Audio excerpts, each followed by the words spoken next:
তার ভেতরে আছে কাসন্দ, মরিচ, তারপর আছে কাঁঠালের মুচি। হ্যাঁ, আরো অনেক কিছু আছে। আইসা বলেন, চলে আসেন, খেয়ে যান। মামা মাখাচ্ছে, আমরা খাবো।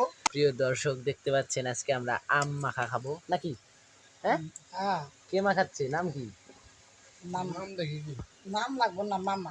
এই যে আমার মামা আজকে মাখাচ্ছে, তার সাথে আছে এই যে আমার নানি। আমার নানিও আছে, আমার নানি কাসন্দ মাখাচ্ছে। এই যে কাসন্দ দিয়েছে অলরেডি, দিয়ে দিছে অলরেডি। এখন দেখা যাক মাখাচ্ছে। আপনারা একটু পরে আপনারা ফাইনাল লুক দেখবেন। এই যে আমাদের ফাইনাল লুক। নানি নাও, হ্যাঁ, খাও খাও খাও। স্বাদ কেমন? খুব স্বাদ। এই যে মামা নিবে এখন, মনেও কেমন স্বাদ? ফাটাফাটি। ঝুমাই না তো, ঝুমাইলে এটা কথা আসে না। এইভাবে